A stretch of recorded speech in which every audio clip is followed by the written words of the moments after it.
The final paper of the 2021 annual meeting is to be presented by Dr. Patricia Yao and colleagues from Montefiore in the Bronx. Aortic neck dilatation following endovascular repair of thoracic aortic aneurysm. Go ahead, Dr. Yao. Good morning. My name is Patricia Yao, and I am a vascular surgery resident at Montefiore Medical Center. I am presenting my work today on aortic neck dilatation following endovascular repair of thoracic aortic aneurysm. I have no disclosures. Thoracic endovascular aortic repair, or TEVAR, has become a mainstay of treatment for thoracic aortic aneurysm. Proximal aortic neck dilatation following endovascular repair of abdominal aortic aneurysm has been demonstrated. However, proximal aortic neck dilatation following TEVAR has not been well described. We therefore sought to describe remodeling of the proximal aortic neck following TEVAR. This is a retrospective review of a prospectively maintained institutional database. Patients undergoing TEVAR for thoracic aortic aneurysm or dissection with aneurysmal degeneration who had sufficient follow-up imaging were included. Postoperative CT scans were reviewed and aortic diameter measured in orthogonal planes using 3D centerline reconstruction software. The primary outcome was change in aortic diameter over time as compared to the initial postoperative CT scan. We defined significant aortic neck dilatation as greater than or equal to 2 millimeters per year of mean annual growth over the follow-up period. We divided the cohort into two groups based on this definition and compared clinical and operative characteristics between the two groups in order to determine risk factors for significant aortic neck dilatation. We also compared postoperative outcomes in order to determine possible associations between significant aortic neck dilatation and aortic reinterventions, postoperative endoleak, and postoperative migration.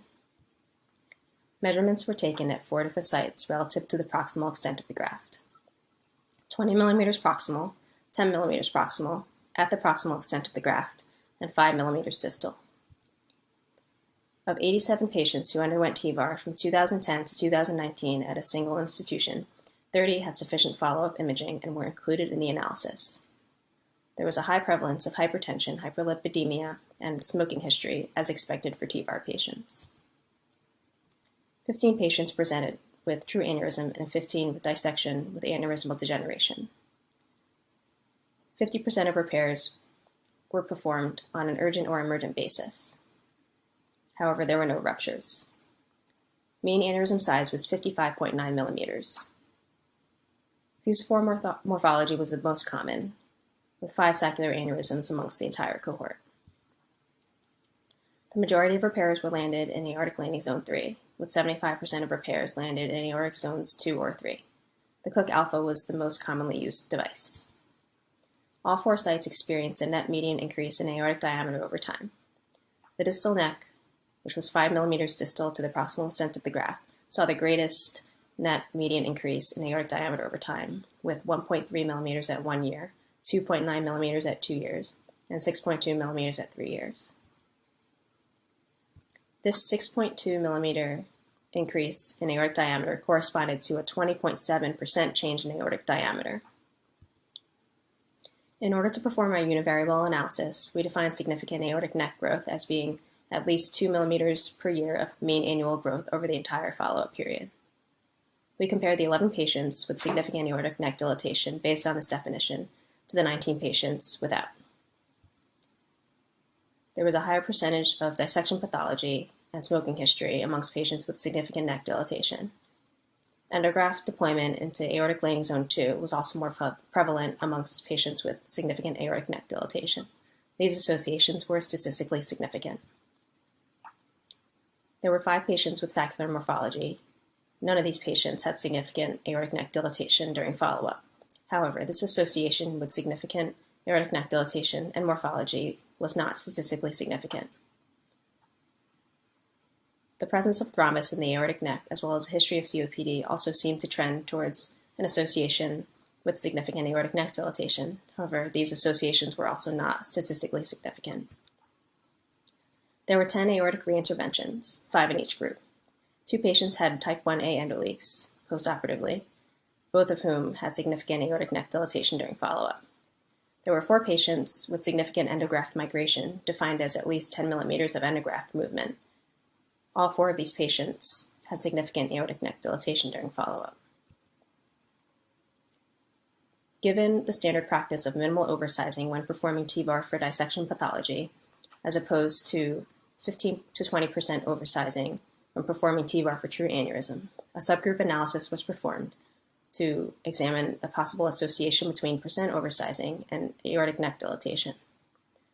We compared mean percent oversizing between patients with and without significant aortic neck growth, and analyzed true aneurysms and dissection pathology separately. When only true aneurysms were analyzed, there was a higher mean percent oversizing amongst patients with significant aortic neck dilatation, 26% versus 16%. This association was not observed in patients with dissection pathology. In conclusion, aortic neck dilatation occurs over time for the majority of patients following TEVAR. The distal aortic neck experienced the highest rate of expansion. Dissection pathology, aortic landing zone 2, and smoking history were found to be associated with higher rates of neck expansion. In subgroup analysis, a higher mean percent oversizing was associated with significant neck growth for true aneurysmal pathology only. Significant aortic neck dilatation was associated with endograft migration. Future studies with a larger sample size and longer follow-up may identify additional risk factors and outcomes associated with aortic neck dilatation following TEVAR. Thank you. Thank you for that wonderful presentation and bringing this topic back to our meeting. I had a couple questions as some of the chat questions will come in. The first thing I had noticed was that only 40% of patients in one of your tables had graft oversizing of greater than 10%. And then I think in your results discussion, you correctly point out that you typically don't oversize as much for a dissection case.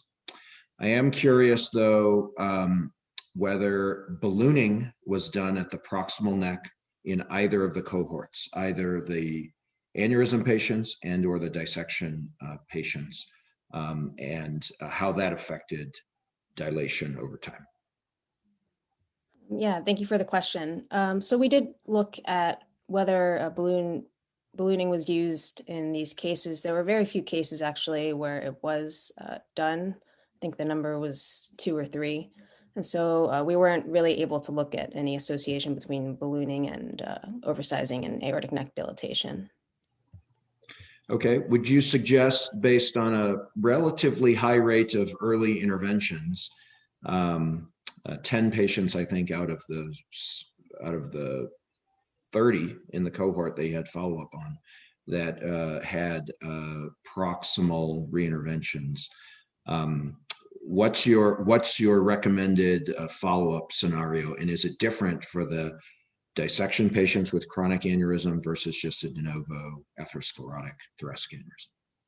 So we typically advise, and patients don't always follow this, but we usually obtain a CT scan within 1 month of intervention, 6 months, and then 1 year, and then after that, annually.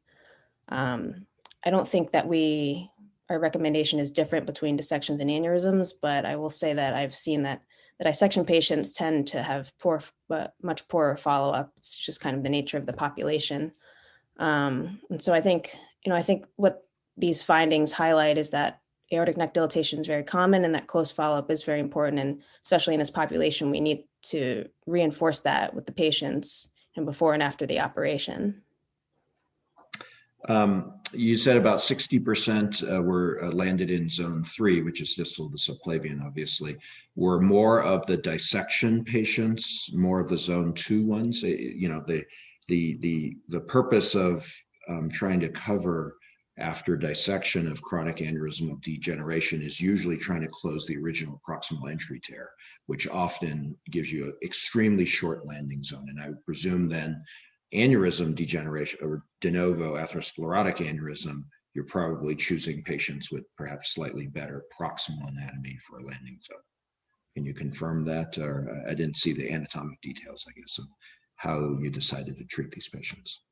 Yes, I believe we did see that more of the patients who had a landing zone and aortic landing zone 2 were the dissection patients, and there were about maybe 2 or 3 carotid subclavians that went along with those cases.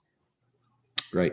Dr. Wohlauer asks, how have these findings of significant proximal aortic neck dilation leading to migration and or proximal endoleak change management at your institution? Meaning, will you scale back on the oversizing? Scale up on the oversizing, perhaps, for the 4% that you do for the dissection patients? Max actually points out, maybe this is a good, as we enroll more patients into this could be something the VESS group together puts together as a, because I think everybody's done about 30. And so if we get, 10 or 15 institutions within the VESS to pool the data and have excellent follow-up, we could have a significant paper with 400 or 500 of these. Yeah, I think that's a great point. That last point, we were limited by our sample size. That's one of the reasons why we sort of combined dissection pathology with thoracic aortic and true aneurysms, which could be seen of a weakness of the study, but again, we were kind of able to identify dissection as a sort of risk factor in this cohort. As far as oversizing, I think given that a higher percentage of oversizing was seen within the true aneurysm group to be associated with significant aortic neck dilatation, I think we would be more cautious going forward in oversizing more than that 20%, because the number was 26% in that group. And so I think we would try to adhere more strictly to sort of a 15 to 20, no higher than 20 for the true aneurysms. Chris Moloch asks about utilizing IVUS that you mentioned to perhaps get even more accurate imaging. I think many of us have a pre-op CT scan of some variable time until the intervention. I mean, for me personally, sometimes it's a scan within a few days leading up to the intervention, and sometimes it's 3 months prior to get through the insurance approval process. How many of the patients did you guys use IVUS, and how often did IVUS change perhaps the size that you used that day, or could you tell from a retrospective review?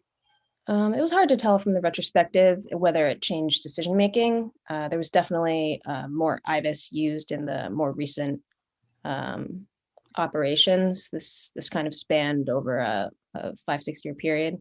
But we have been using IVUS more that I've seen in the time that I've been training to more accurately measure the diameter and make sure we're getting a really accurate measurement for endograft sizing. And what do you suspect in longer term follow-up? Do you think the dilation might stop at the size that the endograft is or was? And have you had patients who maybe dilated, 2 millimeters, but it's because you put a 37 device in a 32 aorta, which would be 5 millimeters of dilation, but then at some point it stops at 37 because that's the size of the endograft. I think that depends on sort of what's happening in terms of whether there's any sort of complication from the dilation. So if there's an endoleak, that could accelerate the growth further, and then the continued dilatation makes the endoleak worse. So I think it kind of depends on the patient. I have seen in the literature that at a 10-year follow-up, the growth does seem to stop on the whole. So that's something we can look at going forward as we get more follow-up with these patients. Great. Thank you for answering those, and appreciate bringing this paper to our meeting.